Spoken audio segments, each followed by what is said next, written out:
আসসালামু আলাইকুম প্রিয় ফুটবল ফ্যান্স। লিভারপুল এবং ট্রেন্ট আলেকজান্ডার আর্নল্ড অনেকটা সমর্থক একটা শব্দ ছিল, বিশেষ করে একটা লম্বা সময় ধরে আমরা যারা ফুটবল দেখছি তারা তাকে সবসময় লিভারপুলের জার্সিতেই দেখেছি এবং ব্যাপারটা শুধুমাত্র লিভারপুলের মূল দল বা সিনিয়র টিমের ক্ষেত্রে প্রযোজ্য নয়। 2016 সাল থেকে এই একেবারে সিনিয়র দলে বা মূল দলে খেলছিলেন লিভারপুলের। তবে যারা জানেন অথবা যদি নাও জেনে থাকেন, এই প্লেয়ারটার কানেকশন বা লিভারপুলের সাথে সম্পর্ক কিন্তু 2004 থেকে 2004-এ মাত্র 6 বছর বয়সে লিভারপুলের ইউথ সিস্টেমে যোগ দিয়েছেন এবং এরপরে প্রায় 20টা বা 21 বছর কেটে গিয়েছে। 2 দশকেরও বেশি সময়ের পরে লিভারপুলের সিস্টেম থেকে বের হলেন এবং একবার যখন বের হয়েছেন ক্লিয়ার কাটভাবে ভবিষ্যৎ ডেস্টিনি কিন্তু রিয়াল মাদ্রিদের জন্য লিভারপুলের সাথে চুক্তিটা নবায়ন করেননি। তাই ফ্যাব্রিজিও রোমানো থেকে শুরু করে খ্যাতনামা সাংবাদিক প্ল্যাটফর্মগুলো অলরেডি হিয়ার উই গো বলে ফেলেছে। যারা অনেক লম্বা সময় ধরে প্রিমিয়ার লিগের ফুটবল দেখেন তাদের জন্য এটা একটা ভিন্ন এক্সপিরিয়েন্সের ব্যাপার হচ্ছে। এত কিছুর পরে ট্রেন্ট আলেকজান্ডার আর্নল্ড, যিনি কিনা এই প্রিমিয়ার লিগে 2016 থেকে এখন পর্যন্ত 9টা বছর খেললেন, তার বয়সটা মাত্র 26 এবং মাত্র 26 বছরের প্রেক্ষিতে বলতেই হয় রিয়াল মাদ্রিদ এই ডিলটাতে অবশ্যই লাভবান হয়েছে। ফ্রি এজেন্টের একটা ব্যাপার এখানে আছে, অর্থাৎ অনেকটাই ট্রান্সফার মার্কেটে ফ্রিতে তাকে পাওয়া গিয়েছে। অবশ্যই এখানে অর্থনৈতিক অনেকগুলো ব্যাপার থাকবে, বেতন সংক্রান্ত ব্যাপার থাকবে, তবে সবচেয়ে বড় ফ্যাক্টর হচ্ছে একটা প্লেয়ার যিনি কিনা ইপিএলে সর্বোচ্চ টিয়ারে 9টা বছরের মতো খেলেছেন, তিনি এত এক্সপিরিয়েন্সের পরে মাত্র 26 বছর বয়সে ক্যারিয়ারের যে সময়টা সবচেয়ে বেস্ট পসিবল ফর্মে থাকার কথা কিংবা ফর্মে না থাকলেও ফিরে আসার কথা, ওই সময়টাতেই তিনি রিয়াল মাদ্রিদকে বেছে নিলেন।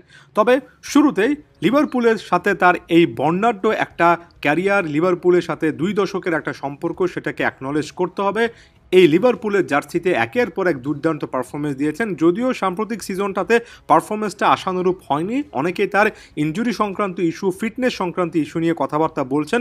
তবে লিভারপুলের জার্সিতে সব মিলিয়ে 352টা ম্যাচ, একেবারে সিনিয়র টিমের কথা বলছি, 352টা ম্যাচ খেলে সেখানে 23টা গোল, 92টা অ্যাসিস্ট, অর্থাৎ সব মিলিয়ে 115টা গোলে যিনি কন্ট্রিবিউশন রেখেছেন।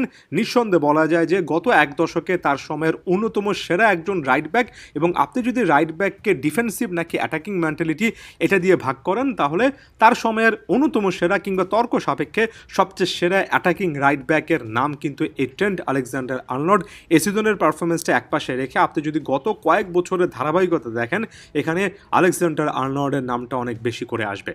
মাত্র 6 বছর বয়সে যে লিভারপুলের ইউথ সিস্টেমে খেলা শুরু করেছিলেন, সেই লিভারপুল ছাড়া যে তার জন্য সুখকর কোনো অভিজ্ঞতা নয় এবং এটা যে খুবই কঠিন একটা সিচুয়েশন ছিল, সেটা আলেকজান্ডার আর্নল্ড একটা দীর্ঘ বার্তাতে কিন্তু জানিয়েছেন। একই সঙ্গে ভবিষ্যতে যে ক্লাবেই তিনি যান না কেন, এই ক্লাবটার প্রতি, এই জার্সিটার প্রতি যে অন্য রকমের একটা মায়া ভালোবাসা থাকবে, সেটার কথাও কিন্তু ক্লিয়ার কাটভাবে মেনশন করেছেন। ট্রেন্ট আলেকজান্ডার আর্নল্ডের ক্যারিয়ারের নতুন একটা চ্যাপ্টারের জন্য অবশ্যই শুভকামনা আমাদের থাকবে। এরপর যদি রিয়াল মাদ্রিদের কনটেক্সটে বলি, রিয়ালের জন্য পারফেক্ট উইন একটা সিচুয়েশন।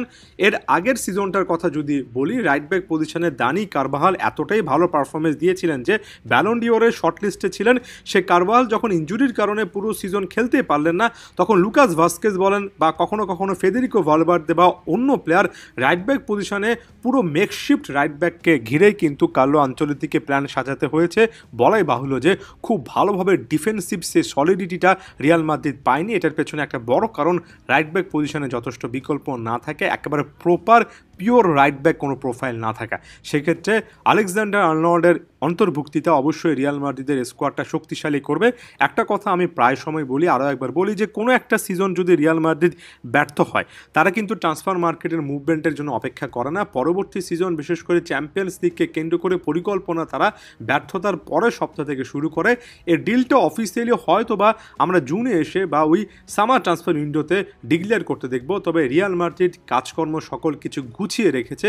আলেকজান্ডার আর্নল্ড এখানে লিভারপুলকে বিদায় জানালেন, মানে তিনি রিয়ালের অফারটা মোটামুটি গ্রহণ করে ফেলেছেন, এটাই সত্য।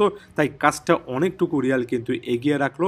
ভবিষ্যতে রিয়ালের ডিফেন্সে আলেকজান্ডার আর্নল্ড নতুন একটা শক্তিমত্তা যোগ করবেন। বিশেষ করে একই একাদশে ভিনিসিয়াস জুনিয়র এবং এমবাপে থাকার কারণে এটা অনেকটা লেফট সাইড সেন্ট্রিক একটা অ্যাটাক লাইন হয়ে যায়।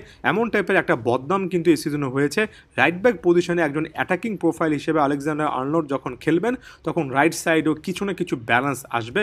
ভবিষ্যতেও যেটা রিয়াল মাদ্রিদের প্ল্যানে আছে, সেটা কিন্তু এই ট্রান্সফার মার্কেটের মুভমেন্ট বেশ আগে থেকে এই প্লেয়ারটার সাথে মৌখিক একটা টার্মসে পৌঁছে যাওয়া এবং তার প্রেক্ষিতে তাকে সাইন করার এই ঘটনাতে আমরা ক্লিয়ার কাটভাবে বুঝলাম। ধন্যবাদ সবাইকে।